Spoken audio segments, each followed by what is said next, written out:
Hi, my name is James Lindroth, and for my practice teaching video, I've decided to frame my work around Dr. Randall's study, which we read in class, entitled Creative Identity and the Ensemble Teacher/Arranger. I am Assistant Director of Bands here at the University of South Florida, and I work extensively with the University Marching Band. What I have done is I have created, in the last 2 months, 2 arrangements for the marching band to be performed at a halftime show that's specifically geared towards the group's strengths and weaknesses. So the first 2 songs that you will see are live performances that were done last week by the University Marching Band. At the conclusion of the video, I have asked for student perspectives on 3 questions. Question number 1. From the student performer perspective, is there a difference in rehearsing and performing a stock chart arrangement versus an arrangement specifically written for the marching band? If so, what is that difference? Question 2, I asked, is there a difference when the specific arrangement is written by one of the ensemble directors, as opposed to an arranger that they have no communication with and is unknown to them? If so, what are those differences? Question number 3, if the student is a music education major at the University of South Florida, I ask, how has this experience changed your thoughts towards the ensemble teacher in your future practice as a music educator? I hope you will enjoy this video presentation and the student perspectives, and I will conclude with my own perspective of being the director and arranger of the experience I have had. And band captains Aaron Monahan and Connie Sampson. Let's make some music happen with Get On Your Feet by Gloria Estefan.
Student interviews.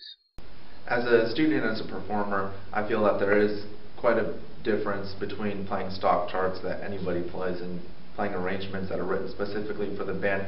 In my experience, the music that's written specifically for a band is often more enjoyable because it's written with the performers and the specific students and players in mind. And in that regard, the students take a little bit more pride and play up to that level. There are some stock charts that are very fun and are very good, but oftentimes they're either not on the correct skill level or they don't account for the individual needs of the ensemble. I think that there is a difference. I've actually had experience with directors asking me, what would you suggest putting in this part, or will the trombones be able to play a certain part? So when you know the director and you know who wrote the music, you feel a little bit more confident and in some ways more creative that you can ask or make suggestions or make some some changes where necessary, or you feel that relationship to the music and to the director, because they know the strengths and the weaknesses. They're able to know, you know, can the clarinets play this fast, or can the trombones play this high, or will it be too difficult, or will it be too easy? And when you have that relationship with the director, it's often the music comes across much better because the students feel more successful because of the way that the music is written specifically for the strengths and weaknesses of the band. Yes, going into the field and teaching ensembles will be an exciting thing for me as I draw on these experiences, because I understand that as a performer now, as a college student, and my experiences in high school, that it's more enjoyable and exciting when the music is written specifically for the skill level. The ensemble feels much more successful, the students feel much more relaxed when they have a relationship with the person who wrote it. So as a teacher, from a teacher's perspective, I want to build that confidence with my students, build that relationship where they can trust me that I'm going to give them the music and the proper arrangements that will suit their skill levels and make them feel successful. So as I go, I want to give my students successful experiences and fun experiences, and I want to show them that I'm dedicated to helping them be as successful as possible. You know, I think it's nice to have something that's specifically written for this ensemble, just because those who wrote it know the strengths and weaknesses of this group, versus a stock chart which is written for just anybody. Well, I think it absolutely does make a difference that if your director writes something or arranges something for this particular ensemble, that the players in this group will definitely take the piece more to heart, and it brings something more than just reading notes on a page, because this is the heart and soul of your ensemble, so to speak. Well, I like the idea, and this is something that I've been toying with the majority of my collegiate career, would be to arrange things, or maybe even compose things that were specifically for my band. I think it's great for the kids, and I think it's great for the person doing the writing or arranging as well. Okay, why? It's good practice for the band to not necessarily sight read, but read new charts once in a while, because it helps them get to know music better inside and out, and I think it's good for the teacher, professor, in that it gives them more experience in preparing things like this for them. Yes, there's definitely a difference. When you're playing a chart that's written specifically for the band, it's usually written to the strengths of the ensemble, and so we're typically going to perform it better, and people care more about it because they know that it's written just about them.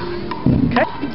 It does matter because usually with the directors you formed a really good relationship, but hopefully you formed a really good relationship and there's a lot of respect there, and if they're writing the music for you, they're the ones that you know that they've put in a lot of time and effort into those charts, and you don't want to disappoint them, so you hopefully will put the same amount of effort in so that it shows that you play it really well and that their efforts show through the band.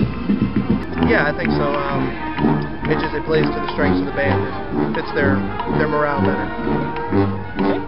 Well, that just makes it better for the group because the directors actually know, they work with the band on a regular basis, so they know what their strengths and where they shine the best at, so then they can play to the strengths of the band again, like I said before. Okay. And is it important, do you feel, to have a relationship with that arranger? I think so, yeah. And why would that be? Well, once they write the piece, once the group has played the group, then, it helps to have their advice, and see, we can make little changes here and there, that way, it fits better, it makes a better performance. From the director perspective, I can tell you that this experience has been unique to me. I have never written for a group in which I was a director. I found that the students tended to practice more before rehearsal and after rehearsal on the arrangements which I wrote for them compared to arrangements that I had not written for them. Frequently, students came up to me and asked me if their performance of my arrangements was satisfactory to me as the composer or an arranger as opposed to the instructor, where often they would not come and ask me if their performance was satisfactory, but because I've created the piece, they wanted to please me. I also found the students enjoyed the role of coming up and having interaction with somebody who arranged music for them. And some questions that they've asked were very compositional in nature, everything from dealing with form, dealing with time constraints of the show, and other areas. I believe that this experience is both a positive one for the director and the students, and I would recommend directors that have secondary groups to go ahead and create some arrangements so the students are able to view the teacher beyond just the teacher identity, and allow the director to also experience this role as a composer or an arranger or other things in the music industry that would go beyond just the teacher role. Thank you, and I hope you enjoyed my presentation.